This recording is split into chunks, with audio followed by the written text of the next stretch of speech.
It's like, this is simply not the phobias or manias. That's fucked up. So I can't even give him phobias or manias. You just gotta invent your own. I've hit record. We're going. We're so. playing the feud. I have to. You mean I have to invent a phobia? Yeah. Just They already invented them all. Google phobia. How about a peppermint phobia? That would be kind of crazy, but I could work with it. Like a cool cool refreshing blast is like a really bad. Worst thing imaginable. Worst thing imaginable. Beth, I can't help but notice that you've been very quiet. Beth. I'm nervous. I'm so nervous. Beth, it's time. All right, pull yourself together. Hi, welcome. Happy New Year, everyone. That's what we're doing. That's what we're talking about today. Happy New Year. Happy holidays. Happy New Year.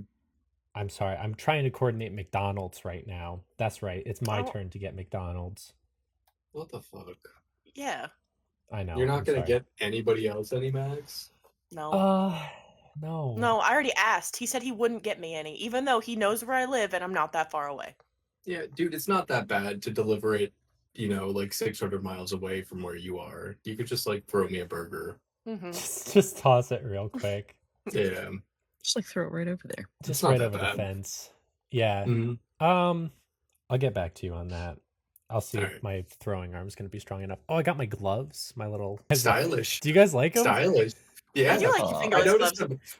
I noticed them last time, I think. Yeah. Was I wearing them last time? Yeah. Sometimes you wear them. They keep my little handsies lotioned up in the harsh Connecticut winters. Ooh. Oh, I thought you just had the same problem I had, which is circulation issues. So I wear my gloves inside too, but I have to have the fingers in them because the fingers will specifically lose the blood and get cold and hard and just stop working. Yeah, it's for my delicate little handsies. Speaking of delicate little handsies, this is a transition I'm gonna do today. I'm rusty. We took 3 weeks off. I'm rusty. Speaking of delicate little handsies, Beth. Should we have another break? Yeah. Yeah. Let's take another 3 weeks, guys. Yeah, that might help.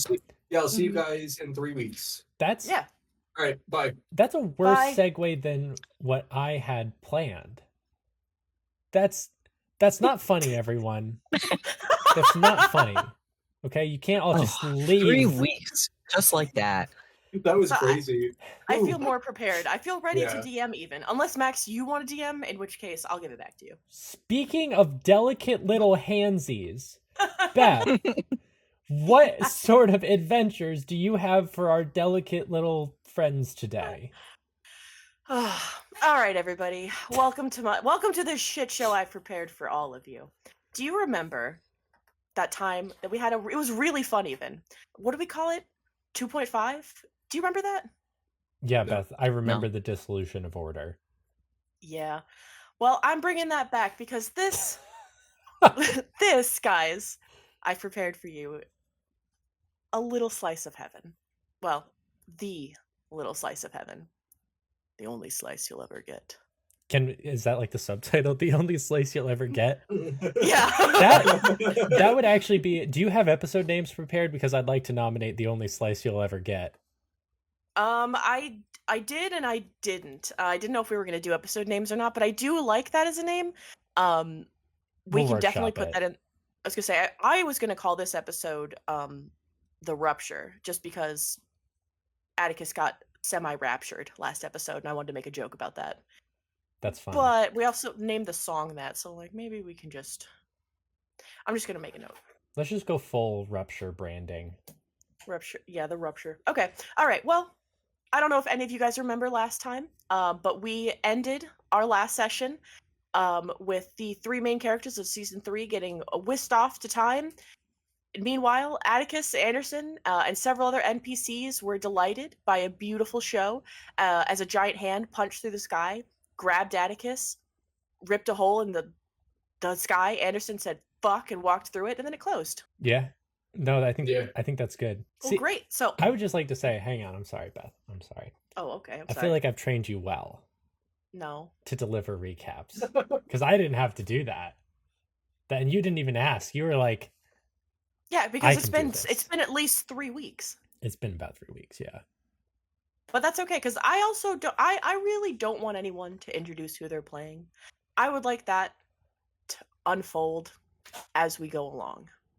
So, Will, Mark, put on your listening ears for a moment. Okay. Wait, I want to know who my friends are playing. No, No. No. Okay. you'll find out. It'll be fun.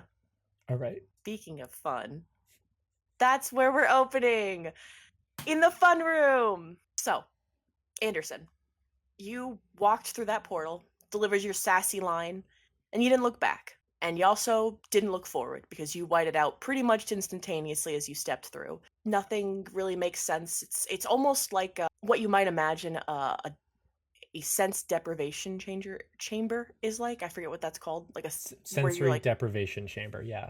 yeah, where it feels like you're floating. It feels like you can almost hear something beyond you, maybe almost even see something, but it's just a lot of fuzz. And then you can hear it a little bit more clearly, like someone just behind you with a really heavy scarf over their face saying your name over and over, and it's getting louder and louder and louder until you open your eyes and you are staring up at a bizarrely colored, pretty ornate ceiling. And your sister's voice is begging you to wake up in your mind. Ah, Atticus. You hear a muffled noise, and then just in your head again, get me out of this thing! Get you out of what? Do you sit up? Do you look around? No, Beth. I'm lying. I'm just Great. staring at You the continue ceiling, to- screaming into my head. Wonderful. Your sister continues to yell, get the fuck up! Oh, fine. I sit up. All right. You are in an appropriately labeled waiting room. And you know this because there is a large white sign over the door that says waiting room number 2. And near the door is your sister, not quite seated, not quite standing, tied to what looks like one of those, like a dolly, that not like a doll, but like a dolly you'd use to transport things. Yeah. She's sort of tied to one. She's got what looks like this odd contraption around her mouth, preventing her from speaking. And her good leg has been kind of shackled to this thing, and her other leg is not there. Okay, so we have one leg. Help me understand this a little bit. So when I think of dolly, I'm thinking like a somewhat long bottom and sort So of like low think to of- the ground. Kind of. So think of a handheld dolly. It's basically got a long back. Yeah. Okay. Okay. that- Yeah. Yeah, That so you would she's probably sort put of- like a tall package against, and yeah. Exactly. So she's Mhm. sort of leaning against that thing. She's tied to it, and she is missing her prosthetic. And she is somewhat gagged by some odd contraption around her mouth. What is she tied by? It just looks like cords. Okay. Like just rudimentary cords. All right. I'm walking over and I'm like, fuck this place, fuck waiting room. Yeah, you know, what if I spoke French? Okay, first of all, that's not the point. And I start untangling the cords. You see the sign at the top of the room, not unlike a like a bus station. It just starts like the letters start flipping, and it just it lands on le waiting room. In Fuck italics. you, buddy. Fuck you. As I'm like pulling Atticus is cords. swearing.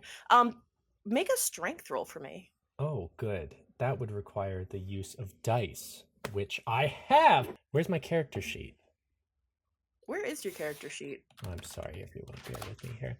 Oh, you know what's really fun? So I recently did a thing, and I stuck Geronimo on the screen on OBS, and I just realized I didn't take him off, so he's here too with us.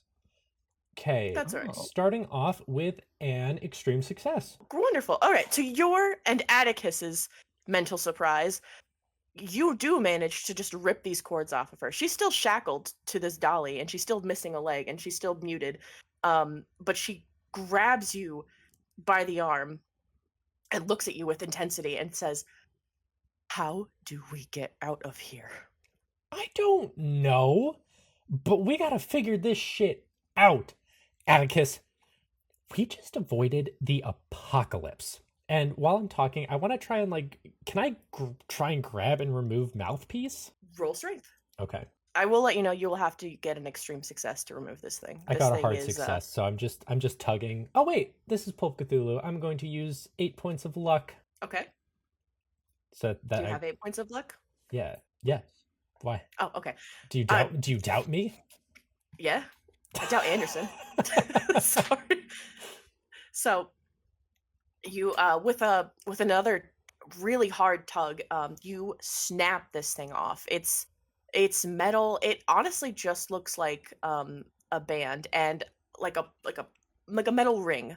And the minute you snap it off, it kind of zaps your fingers a little bit. Yeah. And then just starts exponentially expanding. What the fuck? Just drop that thing. I put it in my mouth. You put it in your mouth? Is it mouth activated? Hold on a second. He's honestly like a genius at managing situations, I think. Is it mouth activated? When I said you put that in your mouth, I said that, and also Atticus thought that as she watched you do that. Yeah. Let's see. Hold on, we're gonna find out. Okay. It is not mouth activated. So all you do as it continues to just expand. I spit it out. I spit it out. Not before. You electrocute yourself in the mouth. Ah! Go ahead and take for me, my friend. Let's see here. Let me get my damage.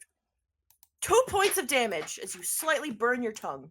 Okay. Thank you. But yeah, that thing is just on the ground, kind of like warping out into random directions as if it's trying to wrap around something, but it's been snapped, so it's not reaching, so it's just continuing to grow.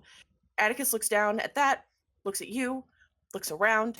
Her voice is calm, but her mind is not, because she's kind of just screaming, not at you, but at you. A lot of, "Where are we? What is happening? What the fuck is this?" And out loud she says, Anderson, is this heaven?"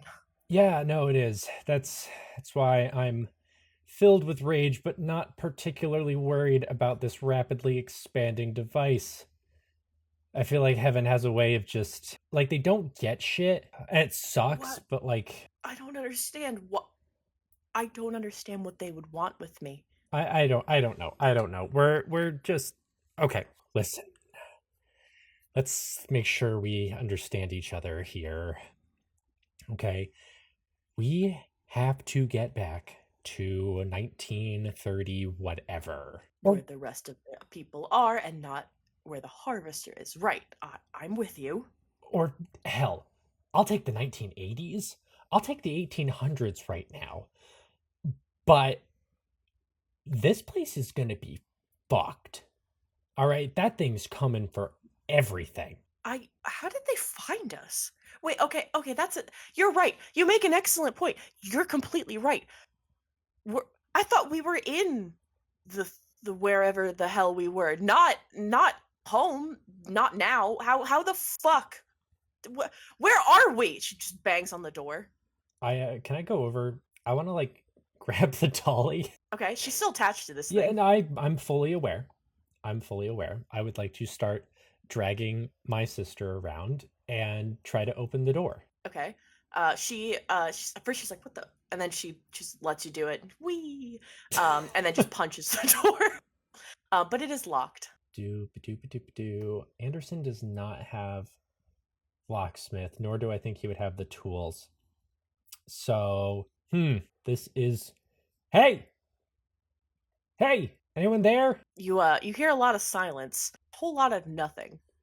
Not from the door in front of you that you're facing, and not from the door behind you, which is a much smaller, pretty normal sized looking office door.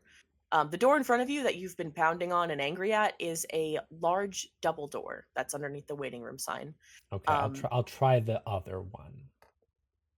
Okay, you try the other one. Still and at the wheeling exact same... Atticus. Yeah, she's wee. It's less heartfelt this time. You open the door at the same time that someone else is turning the handle, and you guys kind of pull at each other for a second before whoever's on the other side of the door pulls it a lot harder and swings it open. Whoa, whoa, whoa! Can we let's put that up to a dice roll. Oh, okay. I'm sorry. I got a hard success. I got a 21 for this person. What did you roll? I got a 34 out of 40 for a hard I win. success.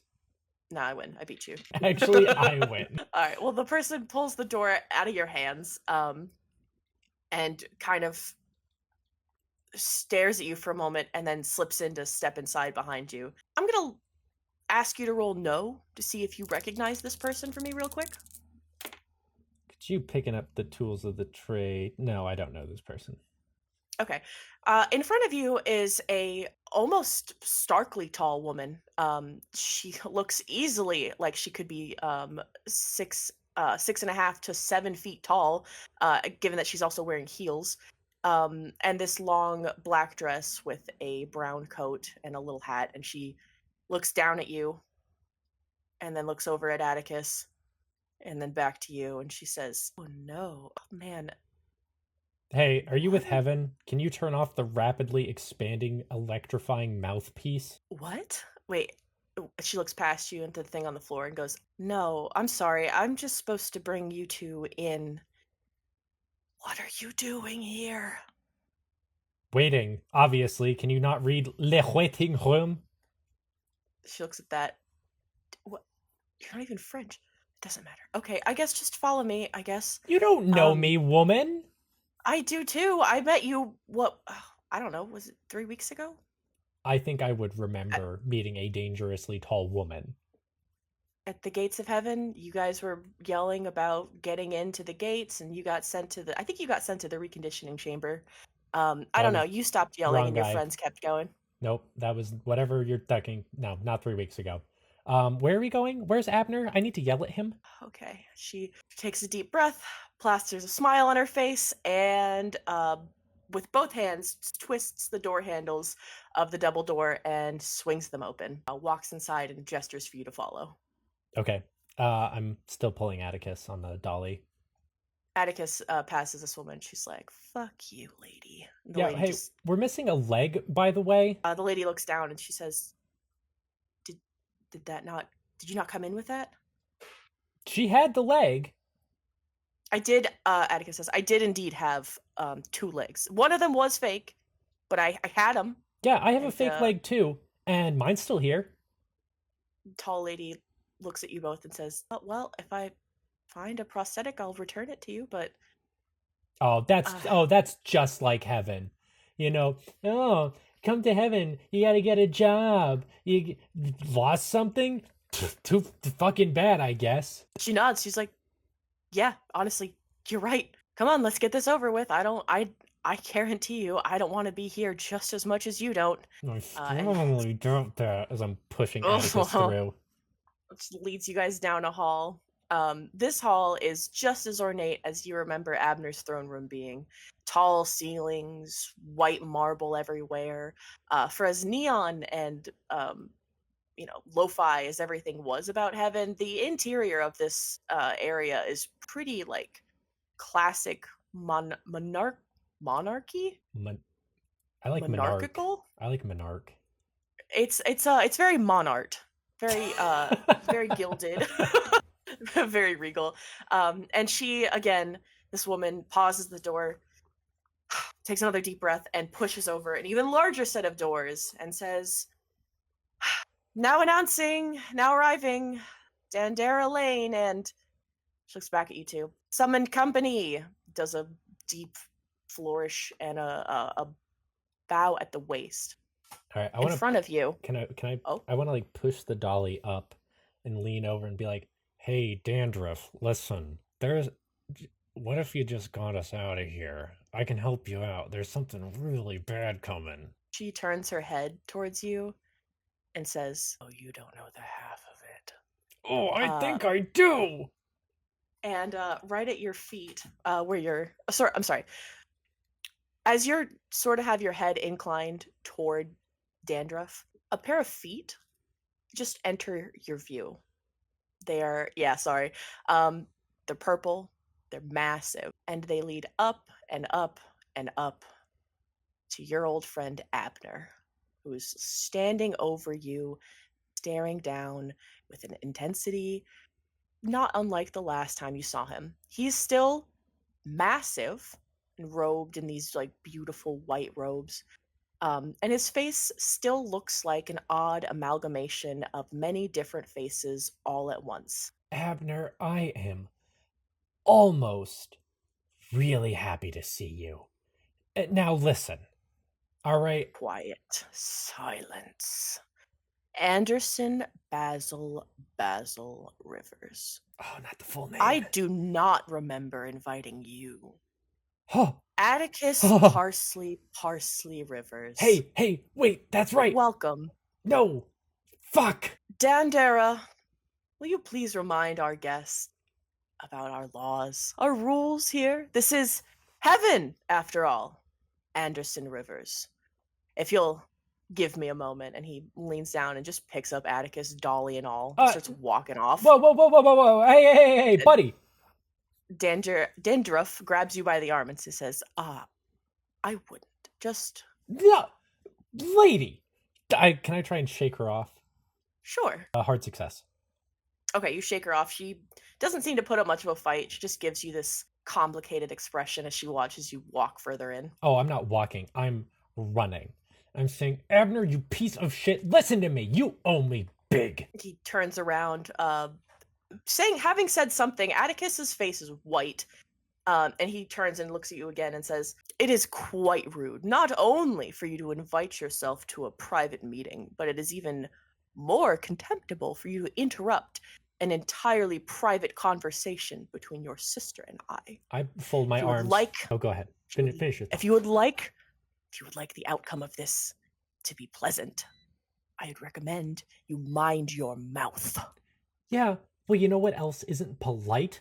Sending your boyfriend to wage war on demons via Earth, creating a fucking apocalypse, which, by the way, has now directly resulted in another apocalypse that is coming not just for Earth, but for your fucking realm too. So the least you can do is, I don't know, don't even apologize. Just let Atticus and I back to 19-something McAfee Ridge, and I will pretend that you did not ruin what was otherwise a really stressful day. He regards you as you say all this, and he just kind of nods, and he goes, "Yes, I did make mistakes. I should never have sent Samuel to Earth.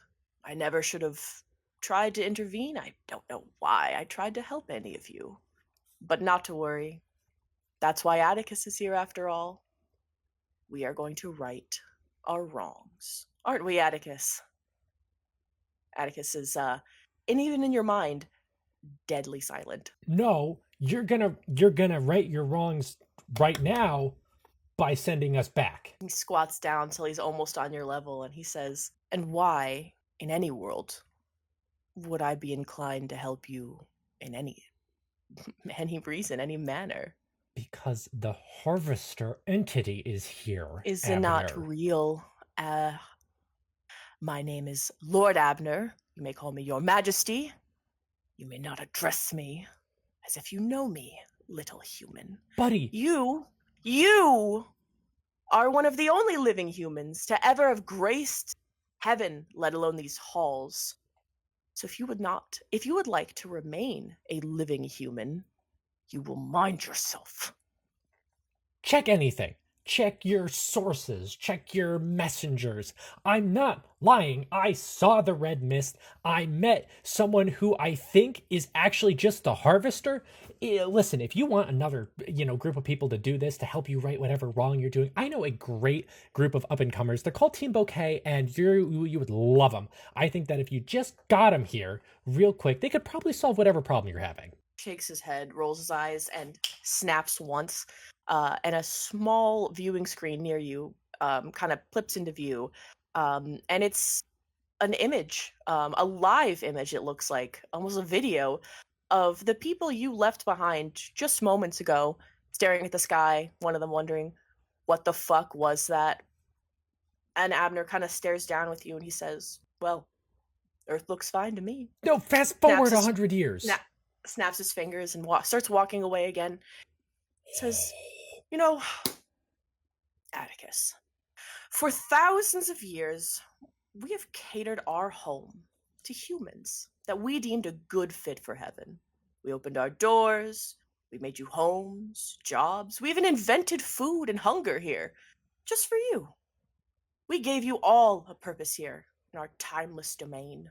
We who chose this realm, stars and space, even made this city in your image.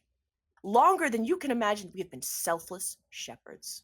We who led you here and saved you multiple times from the tyranny of demanity. We asked for nothing but the adherence of our own social rulings. That is a gross loved- oversimplification I of am what happened. Speaking, Dandara, and you feel this large ass woman clap a hand over your mouth, and she goes, I'm gonna save your life here and ask that you shut the fuck up. As I was saying.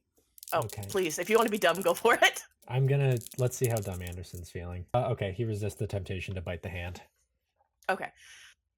As I was saying, we who loved your kind, you cursed specks ruled by time, your lives are dictated by his musings. To live and die by a demon turned concept, that's disgraceful. And yet we still happily offered you what we had. And now all I am asking, he brings her up to look her in the eyes, is the cooperation of humanity's most selfish and spurned children. You, Atticus Rivers. You should have died more than 10,000 times over, and yet you've persisted. You had the honor of carrying the burning soul of an angel and rejected him at every possible turn. I have asked for nothing of yours. I am simply asking for the return of what is mine. Thief of the spirit, scoundrel of the soul, you harbor the last remnants of Samuel. His soul is burned like an image, a mirror against yours. I can feel it. It is not all of him, for hell and turns to you, Anderson. Your family saw to that. But the pieces of him that remains are yours. And I am asking for them back. And he walks over even further in and removes from a large, what looks like table, like a gilded, lifted table in the room. He removes a large white sheet, revealing an encased glass coffin. It is ornate. It is beautiful. It's covered in gold and flowers. And inside looks to be a sleeping man with golden curls and a beautiful face. He looks like perfection. And Atticus starts screaming. And Abner says, oh, no, please, no. Puts the sheet back and says, enough of that, enough! Atticus says, I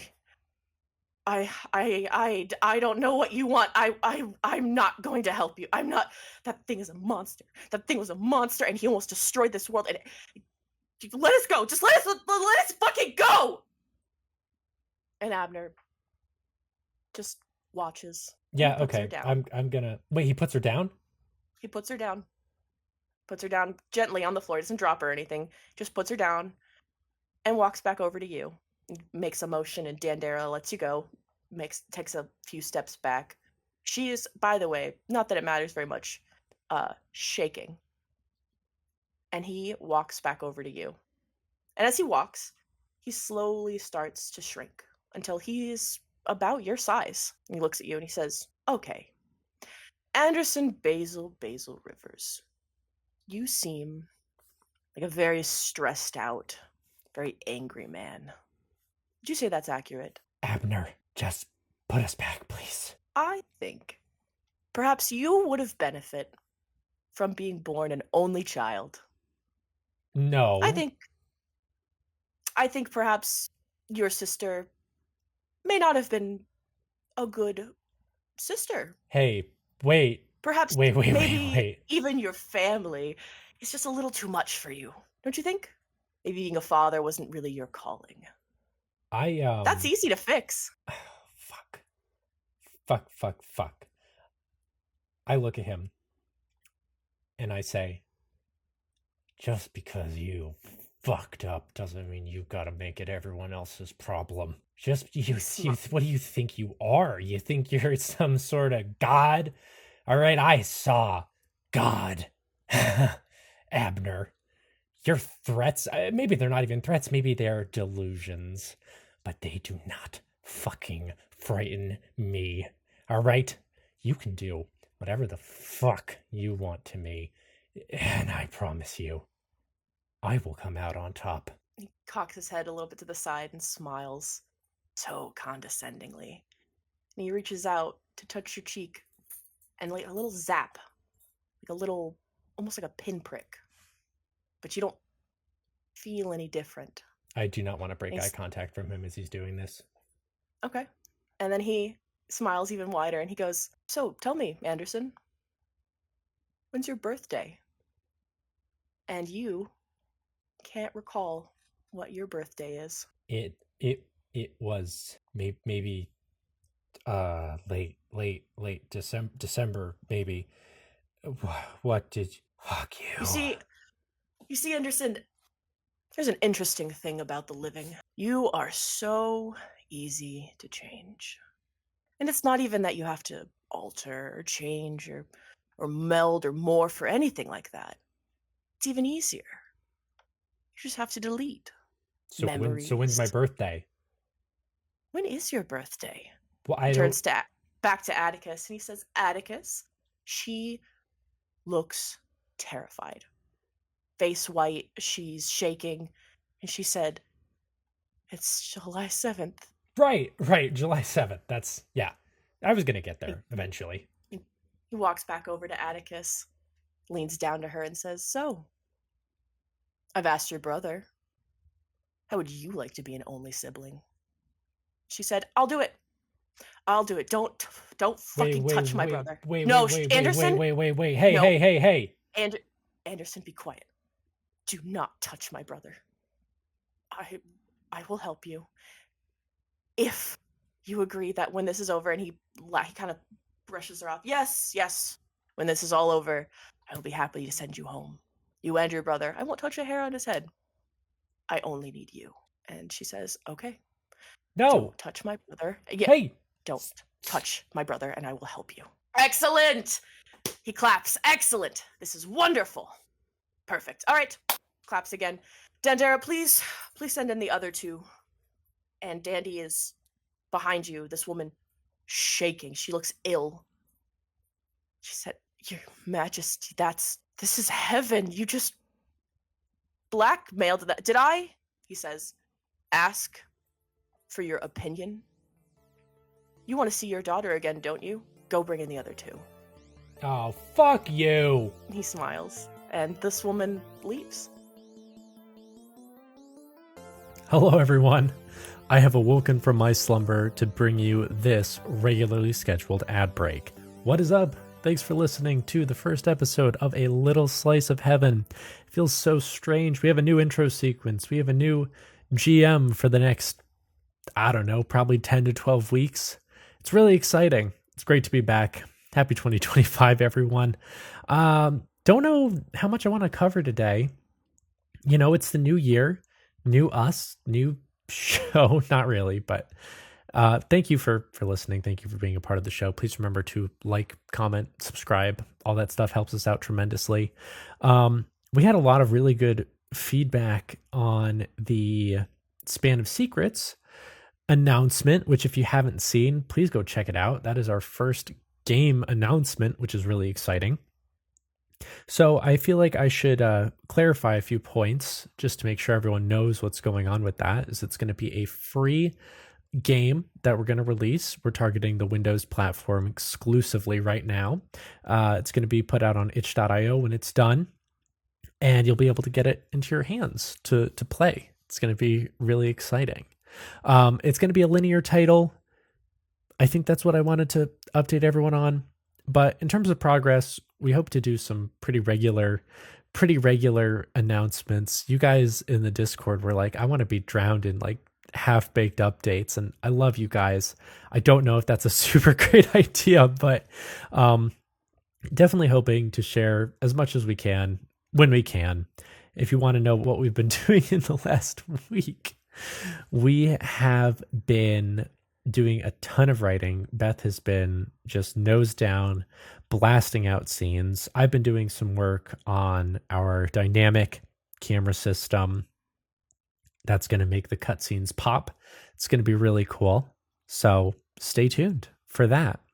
This is where I tell you about patreon.com/tincast, which is our financial support for the show. You get a ton of great stuff. You get a ton of stuff.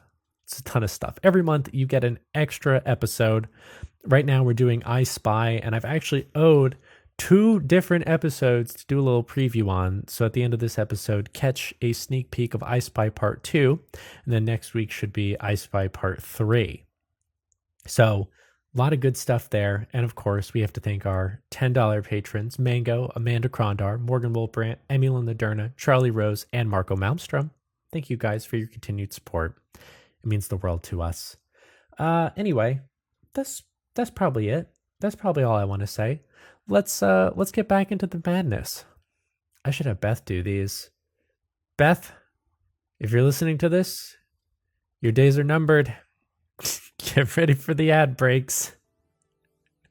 But until then, stay safe, drink lots of water, and have a great week. And we're going to stop here for a minute. Abel, you are at the office right now. You and... I forgot. I had named him and then I literally forgot it. You and Rosier are on shift together. He's holding your hand under the table as you guys kind of wave off your last newcomers for the day. A pair of siblings from 1662. Really nice kids. Really sad how they got here. And Rosier turns to you and says, "Are you doing anything after this, Abel? I kind of have something I wanted to show you. If you're free." Of course I'm free. I mean, like, the only thing I ever really have planned is, like, dinner and maybe writing things down for the day. Right. Well, it would have to be after curfew. It's somewhere maybe we shouldn't go, but it would just be us. The only place anywhere around here where it could just be us. And we don't even have to leave the gates, because I know you got reconditioned last time we tried to do that. Yeah, no, I would prefer to not do that again. I mean, maybe eventually, but yeah, no, after curfew's fine. I guess I'll see you then. You see Rosier, for all of our fun folks at home, is an angel. He's very large, a lot smaller than Abner, and a lot smaller than the normal angel guards that sort of are posted up everywhere. Those guys are like 10-foot statues. Rosier is probably about 8 feet tall, and he's typically a soft pink color with some purple swirls. The later in the day, the more purple he gets. Right now, he has sort of this odd metallic mask on, and it covers his nose, his mouth, and one of his eyes.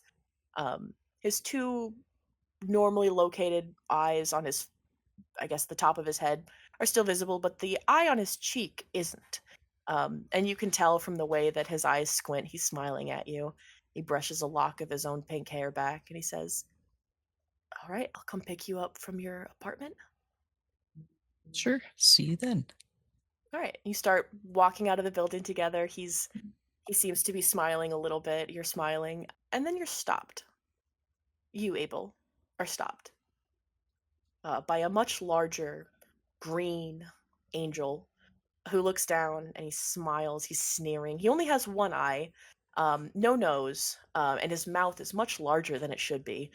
And he says, "Actually, you know what? I'm sorry. Could you tell me your character's full name?" I simply could, but I didn't give you more than able because I didn't invent more than able.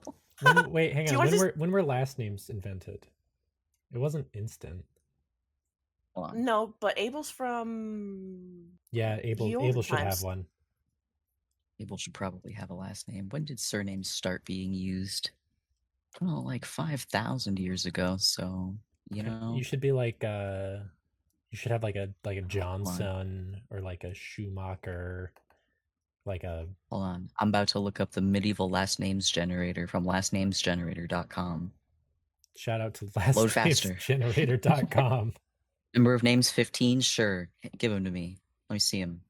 Pick the 5th one. Ashdown. Abel Ashdown. That goes hard. I kind of like Moor a bit more. Moor. That's what I've always said. I want more Abel. Ravenwood's also kind of crazy. Ooh, Abel Moore Ravenwood is pretty good. Abel Moore Ravenwood. Okay. All right. Large green man smiles at you. It is a very unkind smile. It's something you were kind of used to seeing from some of the shittier angels you've dealt with. And he says, Abel Moore Ravenwood, is that you? And all of a sudden you feel Rosier back at your back and says, Powers, what are you doing here? The green angel says, why, I'm just answering a summons. Our Lord wants to meet with you, Abel Moore Ravenwood. A summons? Do you know for what? That's not my place. I'll take you there personally. And his smile gets even wider, but he's looking at Rosier, not you. Rosier says, I could bring him there. He's a coworker. I could even fly. I don't mind. Power says, no. Our Lord gave this job to me, so I will complete it. But you're welcome to come as well, Rosier. Rosier says, my name is Rosier. Fine. If you're bringing Abel, I'm coming as well. Power says, excellent. And kind of, he offers you, so Powers, the screen angel offers you a hand, but so does your friend, Rosier. Millie's along for the ride Sorry, too. it's Millie time. Millie time? She's demanding lap time and also the snack that I put down 20 minutes ago. You said they both offer me hand? Yes, they both offer you a hand, as if to, as is customary in heaven for like travel, is angels typically will just pick up humans and fly them wherever they're going. I take Rosier's hand. Great. Powers grins even more, and Rosier makes this odd, angry noise and picks you up, holds you very close, very tenderly, and starts flying both of you towards the palace. You've never been there before, but you've seen it enough. You've talked about it. Rosier has on occasion mentioned to you how beautiful it is on the inside, how wonderful and terrifying Abner can be all at once. And for the life of you, you've absolutely no idea why you've been summoned. But it's a pretty quick journey, and you are ushered in, both of you, as if you were both welcomed, even though you were apparently the only one who'd been summoned. Few uncomfortable minutes of Powers leading you down the hall, you come to a large set of white doors that, when pushed open, Powers smugly strides in, bows deeply at the waist, and says, my lord, I answer your summons. Abel Moore Ravenwood and Angel Rosier. And before you, you see a regular-looking man, except that he's kind of purple and has a million faces all at once, next to an even angrier, extremely distressed man with white hair, an equally distressed woman with long white hair, and an absurdly tall woman who looks like she's going to throw up standing behind all of them. Can I get a crack in, Beth? Please.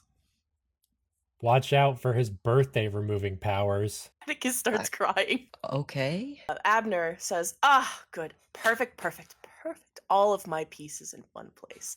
Dandara closed the door, and she shuffles, takes an extra 30 seconds, and then shuts the door. Powers walks to the back of the room and stands near the big grave. Big coffin. Rosier is at your back, Abel, and he has not left your side. He says, my lord, thank you for the honor of your presence. Please, and Abner cuts him off. He says, Abel Moore Ravenwood, have you been enjoying your time in heaven? I mean, there are so many things to learn from so many people, and they have so much to talk about. It's been delightful. I'm so happy to hear it. You are an exemplary example of humanity. When you were alive, you had nary a thought for yourself, only for others. And even here, I am so proud of the work you've done to welcome and make new residents feel welcomed. But, and he looks at Rosier, but perhaps you weren't entirely made aware of the rules here. Angels and humans can be nothing more than friends. Isn't Oh, that did true? you add that when you added capitalism to heaven? He looks back at you, Anderson, and he's like, shut up. I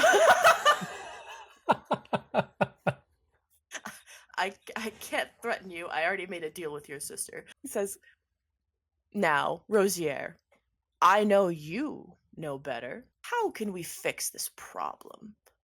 I don't want to have to, I don't know, recondition an angel for the first time. Why don't you take his birthday away? I'm sorry. That was last one. Last one. Just for that, he touches you again. Now you really don't remember your birthday. Ah, shit! Fuck! So Rosier says, squints, and he looks at you, and for a moment, he looks Abel pleading, desperate. And then his eyes harden again, and he says, my lord, perhaps if I made an offering to you, a treasure I found. He pulls, shaking from his coat, what looks like a glass ball with a needle on it, and he holds it out, and Abner beams. He says, "Oh, why, Rosier, the siphon. Well, I believed that belonged to creation. However did you find that?" And Rosier says, "I don't remember, my lord, but I trust that you would take great care of it, won't you?" And he looks again at Abel, and Abner comes to stand next to you, Abel. He's massive. His power is pressing like a force. And he puts a hand on your shoulder. It feels like electricity is running through your body. It's uncomfortable. And he says, I will take excellent care of this. And Rosier hands him the device and says, all right, now you may leave. And Rosier looks and says, my lord, please. And Abner again goes, you may leave. And he does. He squats down in front of you, Abel, and he says, I wonder if you wouldn't do me a favor. If you wouldn't mind helping me with a small project. And we can consider any past transgressions as just that, the past. Of course, Lord. He points to Anderson and says, this is my good friend, Anderson Basil Rivers. Anderson is visiting. Won't you show him around heaven? No. Hey. Back. You're sending me back. After Atticus and I have discussed the best way. Discussed what? What are you doing exactly? He puts a hand on the big glass coffin on the other side of the room and he says, I am going to bring back Samuel. Okay, what does that involve? Can I get an architecture diagram? I assume the weird fucking device is involved. All right, where are you putting that? Where are you sticking that, Abner? He comes and he puts two hands on Atticus's shoulder. He says, I need the cooperation of Atticus Rivers. And Atticus goes, by the way, I got married. My name is Atticus Rivers Dunst. And he goes, I don't give a fuck. I need Atticus Rivers. She was and I need her married the last time she was here too. You just never picked up on that? He rolls his eyes and he goes, you had a name when you were born. You had a name when you were 16. You have another. You keep changing them. Why can't you just have one name? Am I supposed to know all of your names? There's so many of you and you're all terrible. What's I'm next? sorry. One birthday? I'm very frustrated. That would be so helpful if you all had one birthday. Yes. Or bizarre. Why do you all have to be so different? Anyway, humanity aside, I'm struggling to keep it together. Okay. I need Atticus because the shards of Sammy's soul, the reason she was still, you saw it, Atticus, you felt it, the power of heaven, the thoughts, the ability to read angelic writing, the healing, all of that. Because you have just a few shards of Samuel left in your soul. That calamity, order, creation, I don't care, whoever messed all of this up, left. But luckily for both of us, they did. Because angels can regenerate from a single atom. So I can even just get an ounce of his soul back. We can remake it. What does that do to Atticus? Oh, I don't know. So that's where we're at. But this isn't, and he holds it up. This is the siphon. This is not a murdering device. This is a separator. So in theory, I should be able to separate both of your souls, and you will have, yours, and I'll have what's left of Sammy's, and then we will. He looks at Powers, and Powers beams and says, "We will go from there, my lord." No, hang on. Your theories have a way of not panning out, buddy. Abner shrugs and says, "Okay, I don't care." Can I communicate telepathically with Atticus? Yeah, she's mostly just been panicked or dead quiet in shock. I say telepathically, hey, I don't know what the fuck I'm gonna do, but I'm coming up blank here. I gotta try and regroup. She looks at you and thinks, "I will be okay.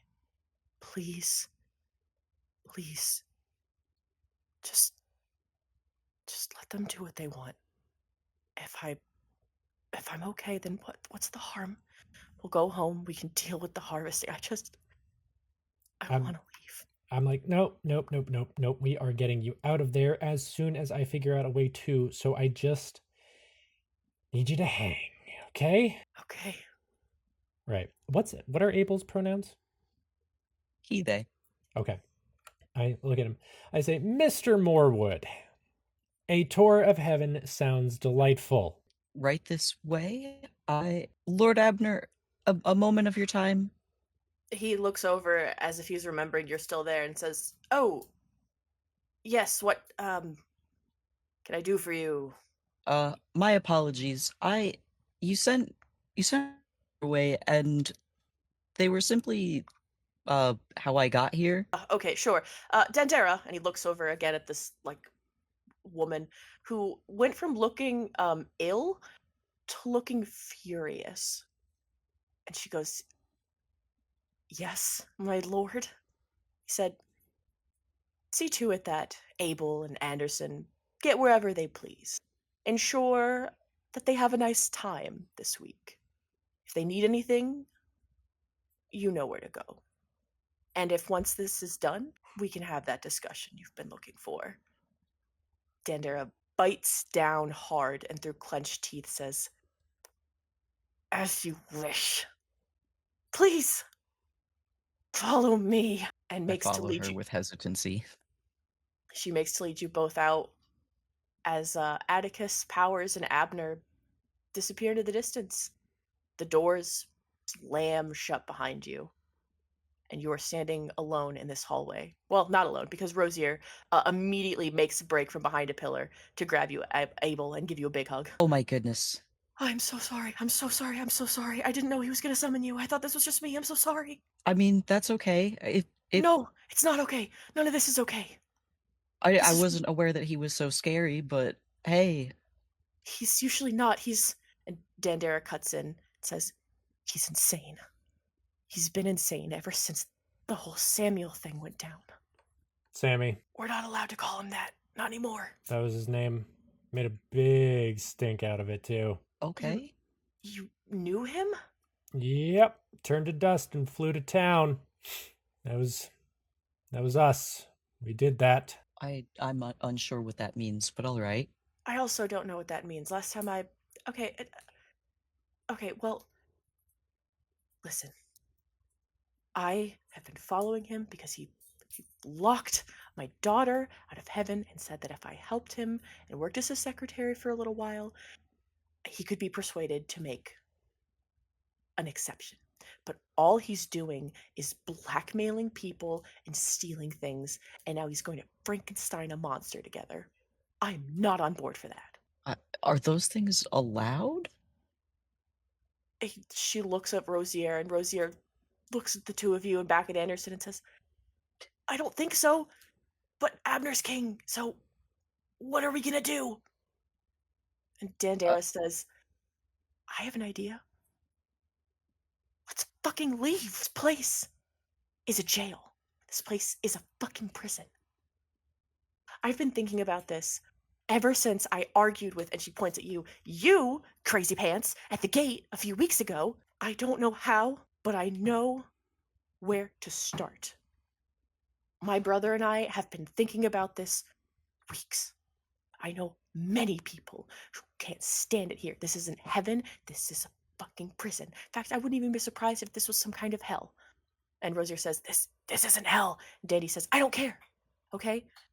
Do you know any, I don't know, secret holes or way out? Or there was at one point a hole in the big old spooky lake, but that got filled in really fast. And Rosier says, I do actually know a place. Have you ever been downstairs? Danny says, no. What? Rosier says, before humans were allowed in heaven, we lived in a city that was connected to Earth and hell. Not limbo. A door. The echo But it's been chamber. no, that's in limbo. Is that... So how do you... Hey, keep going. I just got to think about this. This was from a time before humans. This was when angels and demons were first made, when we were ruling together, before the war even broke out. We had a door that connected our cities. But when war happened, when humans were born, we locked it, we closed it, and now it's been banned. Humans aren't even allowed down there. To my knowledge, no one's been in centuries. And Danny says, I don't know how a locked door is going to help us. And Rosier says, well, that's the thing. I think there's a way to open it, but we would need to get in contact with someone on the other side first. Danny says, what, like hell? Rosier says, something like that. Here, let me show you. And if you all follow, he takes you down through the city, through these narrow, glittering, brilliant streets, as it starts getting darker and darker and darker until you come to what looks like a grated, like a perfect grate over a door frame. He swings it open, leads you down, and honestly, Anderson, it reminds you a lot of Limbo. It's tiled, but it's not the same like sandy white tiles. It's like dark obsidian glass. It's beautiful. It's shimmering. And as you go deeper and deeper and deeper, that same echoing silence of the echo chamber of Limbo hits you. It's so similar. And after a few minutes, you come into this absolutely massive chamber with a single door. And he says, This was it. I was one of the last angels that ever used this door. I was on Earth once, eons ago. But I can't open this door. No angel can. And he looks to Dandy and he says, only humans can open this door.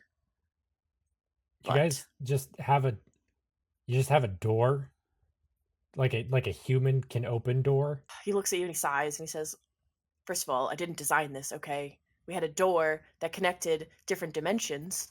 And then when we realized that we had, problems with those other dimensions, someone sealed it. I assume Abner, I assume Orpheosa sealed it, cursed it, so that none of us can open it. Only humans could. But you need a human on both sides of the doors.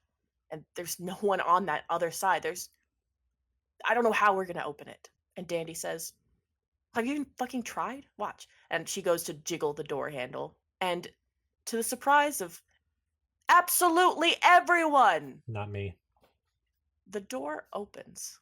I just fold my arms. She's shocked and says, and she looks and she goes, ha ha ha! No one on the other side of the door. You never even tried this. And Rosier is, well, he doesn't have an expression. He is wearing a mask. But he does grab your hand, Abel. He seems very frightened, and he goes, that should not have happened. And Dandy says, why? And swings the door open to reveal an Ernest Hawthorne on the other side. For a moment, Ernest, I'm not sure how long you've been in that room or how long you were trying the door, but on your last attempt, it swings open as you hear your friend Dandy, you haven't seen her in over 100 years, say, "Ha! Oh my god. Ernest?" It's about fucking time. Jesus Christ. She grabs you in the biggest hug you've ever received in your life. If you weren't dead, she would have broken your spine. Oh, I didn't pick that up. Ernest goes, he can't say anything because he's actually like suffocating. She's crying and she says, I never thought I would see you again. Louisa, Jimmy James, anyone stole us. Oh my god, Ernest. Oh, just sobbing. Yeah. How the fuck did you get in heaven? What are you talking about? I spent my whole life trying to be a good person. Yeah, but like, I was okay, anti-murder. whatever. All right, yeah, all right. And he gives you a big hug back. And then he kind of looks around and he's like, "Who the fuck are all these people? The fuck are you? Fuck you. Who are you? Fuck you. My birthday is December 15th. Something. You look like maybe a July baby. Anyway, Unfortunately, that is where we're gonna end things today. Oh, we can't even do introductions. No, I'm sorry. This went a little bit longer, and by a little bit I mean a lot of bit longer than it should have. But I was determined to get to to the Ernest door. If you put actual tears in my eyes, Beth. So glad. The reunion Oh. the reunion a century in the making. Dandy needed that win. Dandy's had a hard 3 weeks in heaven. Ernest is Ernest has asking been the sitting in real that- questions. well, Ernest has been sitting in that room forever, just like, no, no, no. Hey, this door might like, open. for like at least 50, maybe 60 years. Damn. Got himself trapped in hell's heaven's door, and no one's allowed to open or close. This was Beth, this was a great time. This was a lot. I know this was a lot of me talking at you guys, so I'm sorry for the railroady. Things are going to open up a lot more. We are going to start the next episode mostly exploring with Ernest, but then when we kind of reach back to the main point we're in, it's going to be really you guys led. So I've presented everything I have, and if you guys say fuck it, new plan, then fuck it, new plan, because I can't stop you now. It's true. Yeah. I'm thinking heist. That's what I'm thinking right now. My premise was, and I didn't have a good way, and I really wouldn't have Dandy say it because Dandy would have a physical reaction, but I was just like, man, you ever jailbreak, huh, Heaven? I was gonna say jailbreak, huh? And I decided not to. It's okay. You can come back and hit Ernest and Dandy with them. Watch them both have that visceral reaction. No, he's not a shrimp. It doesn't make sense. No, but You could hit him with jailbreak, maybe? Jailbreak, It's- perhaps. It's just different enough. jailbreak may. What if we did may maybe have- like a jailbreak of sorts? They're like, ugh. Perhaps a little break of the jail.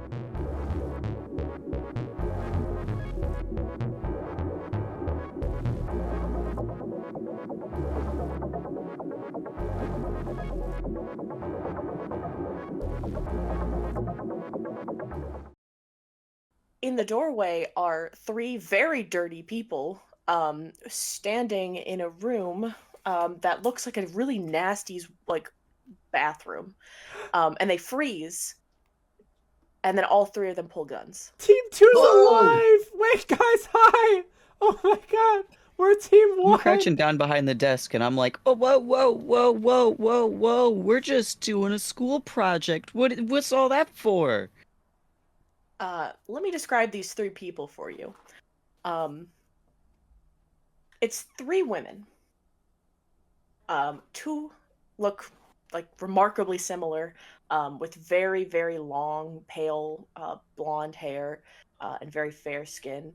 And the other one is quite short, and she's got curly, stocky black hair, a wide set face and a thin nose. She curls her lip up, kind of looks between the two, and points her gun right at you, Kevin. Says, "So, after all this time, we find you here. You guys would be in the donut office." Wait. Wait, I did not catch any of that. I said Oh, I'm no. on mute, that's Wait. why. Oh, Kevin like puts his hands up, and he's like, I don't know who you are. What are you talking about?" Oh, you just. She points over to Braisley's corner. You just said you're the other team, right? Yeah. So, we're yeah, team yeah, one. No, we're not. We're not You the are other team. Braisley, team stop. one. Shut up. Okay. Shut up. Well, see, what happened was we found like a piece of paper, and we just kind of assumed that we Give it were to one us. of the team. Well, Give it to us. okay. Any I weapons rummage you around have, in give. my. What do you mean weapons? We're literally doing What a do you school mean project. weapons? What? It's for the game. Anything you have for the game, give it to us. I have this piece of paper, girl. We just got here like 20 minutes ago. Ronnie, go get the paper. And one of the girls kind of steps around her and walks over, gives you guys an awkward look, and says, "I'm really sorry about this."